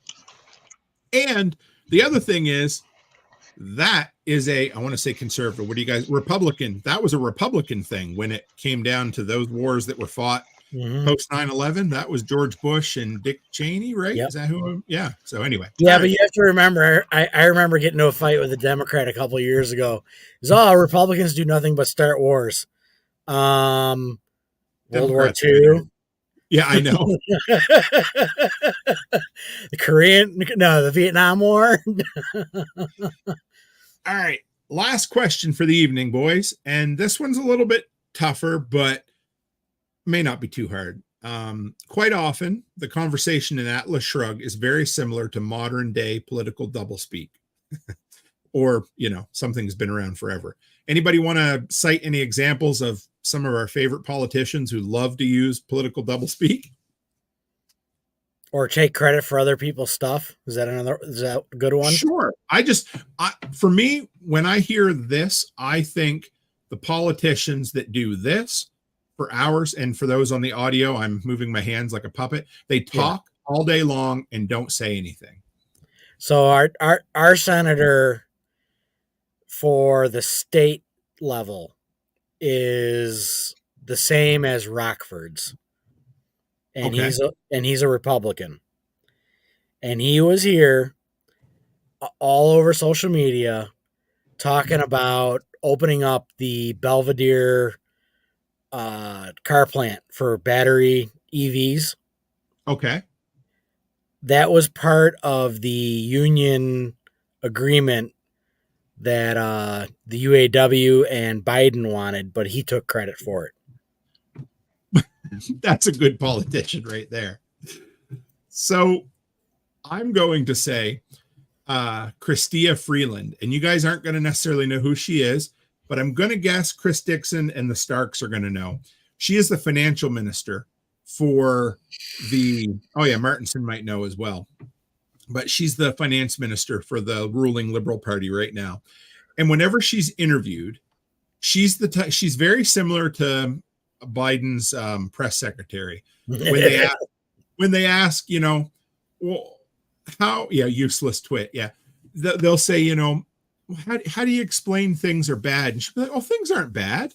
They're not, and just on and on. And she's the type that'll say like, what was it? All you need to do is cut back on your groceries. It's just stupid things. But she is the queen of being able to being able to say something and not say anything whatsoever. And Becky absolutely hates her. She loves to send me TikToks of her talking because it pisses her off so bad. Holy shit, I didn't know this. Nat just put up and said Dick Cheney was the CEO and chairman of Halliburton from 95 to 2000. Yes, he was. Holy shit. Oh, man, if this one doesn't get demonetized tonight, we're doing good. So, wow. Yeah, that's it. Thank you, Sue. Ride a bike instead of driving a car. Yes, that's right. And there it is. Dixon says things aren't bad, but maybe people can cut off their Disney Plus account. That's what she said right there, too. She's a fucking idiot. So there you are.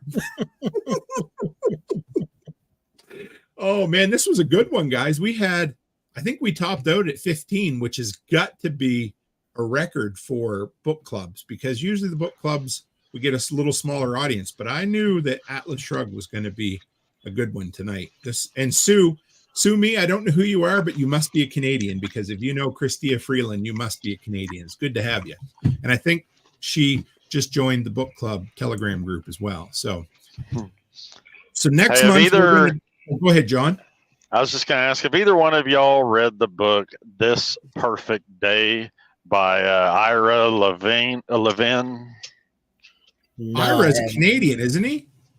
But I'm not sure, but you kept referring to how this book was like 1984 in ways, but if you want a book that's like 1984, only more modern, like that book's even more scary. I'm looking at it on Wikipedia right now. He also wrote, or Ira, is Ira a gentleman? I don't know. Anyway, I don't know. Levine also wrote Rosemary's Baby. Wow. I'm going to have to give that a listen. Thank you. Yeah, that is a freaky book. You want me to post the Wikipedia page for it? Yeah, posted it in the chat so I can go get it after we're done. Spag says, so the bad guy is Elon Musk. Speaking of Elon Musk, tell me that I'm not the only one that absolutely almost fell on the floor laughing over that live interview he'd done and told the Disney CEO to, go F himself. Go fornicate with themselves. I must have missed that. Oh my God. That's freaking hilarious. Yeah, so the guy asked him, the guy that was like New York Times or something that it was interviewing him, and he was asking him about the companies pulling their advertisement or whatever from X, and he's like I hope they do. He's like, I don't want them to advertise, and the interviewer was like dumbfounded and didn't know what he was, but he's like no, he's like, go F yourself. And he actually said it. He's like go F yourself, and he's like no, go F yourself. Is that clear enough? I will say, because Elon Musk is not the perfection of anarchy by any means. No, but that dude is a free speech absolutist. But yeah, and then like he said, they're blackmailing him with money, the richest man in the world, and they're going to blackmail him with money for real. So it was hilarious because it was New York. It was the New York Times, Nate. If you haven't seen it, you have to watch the interview. But basically, Elon Musk is there, and I'm just watching it, and I'm thinking his handlers and the people who look at the the stock figures for Tesla and Twitter, they must be sick to their stomach when he does stuff like this. I will bet you money Elon Musk doesn't have handlers, and he's fired them. You're probably right, but. So, okay, if anybody's offended by the F word, you probably shouldn't be listening to this show. But that's besides the point. So they basically asked him, what are you going to do with the mass exodus of advertisers leaving Twitter right now? And he instantly goes from happy Elon to when I don't know, red-faced Elon, where he gets fucking mad right away. And he looks right into the camera and he says, if anybody ever thinks they're going to blackmail me with money, I'll tell you what they can do right now. They can go fuck themselves. And the dude is completely, he's dumbfounded.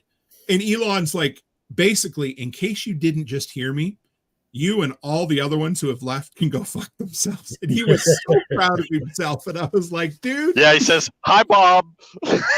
Talking to the CEO of Disney. And it is pretty cool to be alive during a time when a gentleman like Elon Musk gets on TV like that, because you don't get that every day. And he's the type of guy that has money that allows him to do this, and it's pretty cool to see, because I don't agree with a lot of his things, and I definitely don't think he is altruistic by any means, but that's okay. But man, when it comes to free speech, I think he's about as close to an absolutist as we're going to see in our day, and I appreciate him for it. And he's not even an American. Well, he is now, but he was born in South Africa or whatever, so yeah, something like that. Interesting dude. So anyway, there we are. We ended up on a tangent, but that's cool because I'm sure we'll talk more about Elon as this book progresses. So we don't need to make predictions for the next 3, but so January we're going to have our next episode. We'll do the next 3. We'll do episode chapters 4 through 6, and John, and where can people find you if they want to talk to you or say hello? Just don't find me. You're better off. How about you, Nate? I almost called you Nat. It's all right. Well, I'm the bearded half of Two Chicks Homestead. So you can find me at twochickshomestead.com or on Telegram. We have our group. We're in Tim's group, the book club, pretty much everywhere that you need to find us. So Aaron and I do a weekly podcast. I think we just hit 80 episodes last week. Nice. So proud of you, man. Yeah, it's been a fun run. I just want to, I just saw this, and Sandy just said maybe one day we can do a gathering up here in the frozen north. There's a few of us now. There really are, and I love it. Thank you, folks, because when I first started creating this community, it was me and a whole bunch of damn Yankees. No, see, the Americans will get mad when I say that, because to us, everybody's a Yankee, but I know. Anyway, Americans. And now there's a ton of us Canucks up here too, so it's great. I love to see that there's some freedom-loving Canadians too, so it makes me happy. But real quick, guys, I wanted to touch on a couple quick things we got coming up. Tomorrow night, I'm doing the This Week in Prepping episode. Next Friday night, we are doing the Workshop Watch Party. We did that last year, and it was such a huge hit that we're doing it again. And wow, I just want to Crunchy Mama Farms. We aren't all Yankee. I knew she'd say that. Good to hear you in here. I met them at Midwest Preparedness Festival. So great couple, incredible couple. And yes, I know you're not all Yankees. It's just a ignorant Canadian thing we say to piss Americans off some days. But anyway, next Friday night, we're doing the Workshop Watch Party. We're going to watch Lampoon's Christmas Vacation.